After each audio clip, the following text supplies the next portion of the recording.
नमस्कार, मी सुप्रिया. माझ्या यूट्यूब चॅनलवरती आपल्या सगळ्यांचे खूप खूप स्वागत आहे. आज आपण बनवणार आहोत बेसन लाडू. त्यासाठी लागणारे साहित्य आहे 2 वाट्या बेसन पीठ घेतलेलं आहे मी. पाऊण वाटी तूप आहे. याच वाटीने मी 2 वाटी बेसन घेतलेलं आहे. आणि 1 वाटी पूर्ण साखर आहे. तर तुम्हाला जास्त गोड लागत असेल तुम्ही त्याच्यापेक्षा जास्तही घेऊ शकता.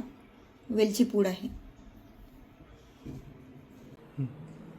तर मी गॅस ऑन केला होता. कढई गरम झालेली आहे. त्यामध्ये 1-2 चमचे तूप आपण टाकून घेऊयात सुरुवातीला.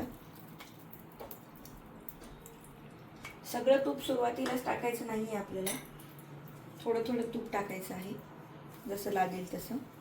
हे रेडीमेड बेसन पीठ आहे. तुम्ही जर भाजून आणलेला असेल आणि जर दाणेदार असेल तुमचं, थोडंसं रवाळ ज्याला म्हणतो आपण, तर तुमचे बेसनचे लाडू एकदम छान होतील. आता हे जे आहे माझं रेडीमेड बेसन पीठ आहे. पावडर टेक्स्चर आहे याचं, एकदम पिठाळ जसं म्हणतो. याला आपल्याला दाणेदार बनवायचं आहे. आता मी पुढे टिप सांगेलच तुम्हाला. एकदम गॅस लो वरती ठेवायचा आहे आपल्याला. जर का फुल ठेवला तर बेसन पीठ करपेल किंवा मग वरवर भाजलं जाईल आणि आतमध्ये त्याचा कच्चा आवाज तसाच राहील. याच्या गुठळ्या होऊ नाही द्यायच्यात आपल्याला. ह्या गुठळ्या मोडायच्या आहेत.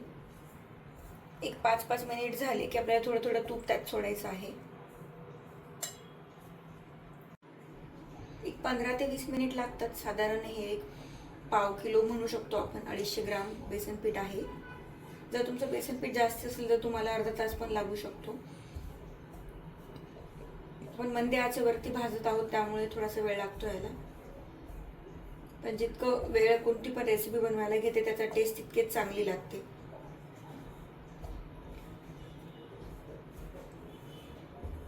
एक 5-5 मिनिट झाले की आपल्याला थोडं थोडं तूप सोडायचं आहे यामध्ये. गुठळ्या अशा मोडून घ्यायच्या त्याच्या. एकदम जर सगळंच तूप सुरुवातीला टाकलं तर मग याचं तूप जे आहे ते मॉइश्चर रिलीज करायला सुरू करेल. त्यानंतर आपले बेसनचे लाडू बनवताना एकतर वळले जाणार नाही, नाहीतर खूप तूप तूप होतील.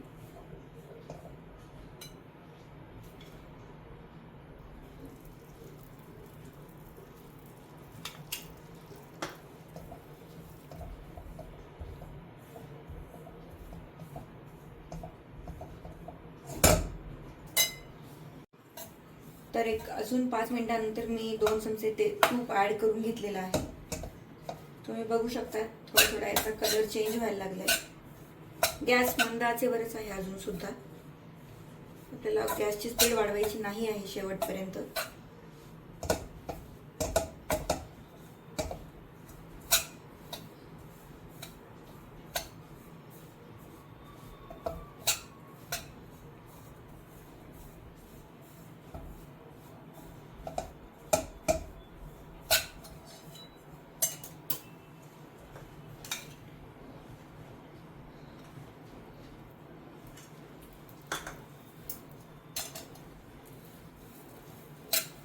अजून 1 चमचाभर तेल मी टाकलेलं आहे यामध्ये.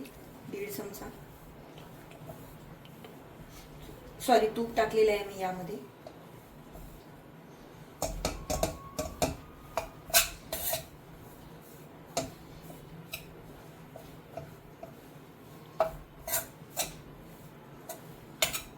वास पण आता सुटायला लागला आहे बेसन पिठाचा.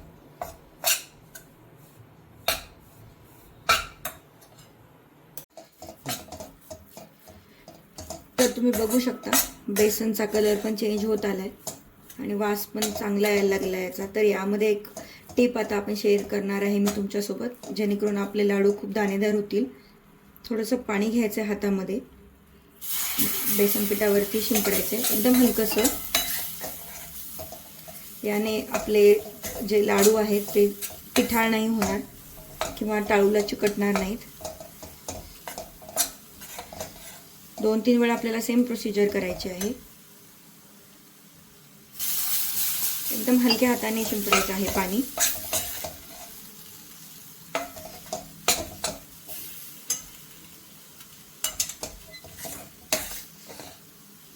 कंटिन्यूअस हलवत राहायचं आहे जेणेकरून ते लागणार नाही कढईला.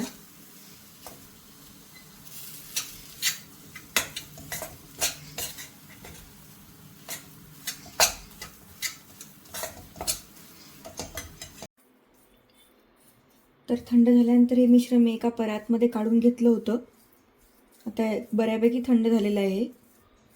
तर बघू शकता तुम्ही किती रवाळ टेक्स्चर आलेलं आहे याला, जे आपण पाणी मारलं होतं त्यामुळे बघू शकता.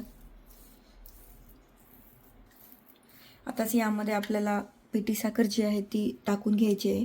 मी एकदम ही अशी फाईन पेस्ट जी म्हणतो पावडर नाही केलेलं आहे या साखरेला, थोडंसं रवाळ ठेवलेलं आहे, जसं आपण रवा रवा म्हणतो त्या टाईपमध्ये.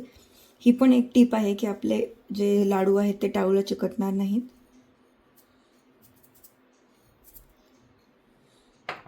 त्यामध्येच आपल्याला हे जे विलायचीची पूड आहे ती टाकून घ्यायची आहे.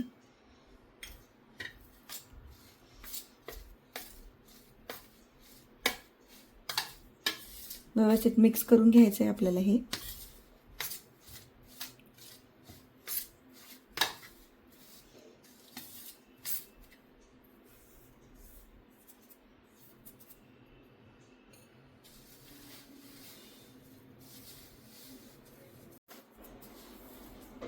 तर याला मी असं व्यवस्थित मिश्रण करून घेतलेलं आहे. याचं तुम्ही बघू शकता.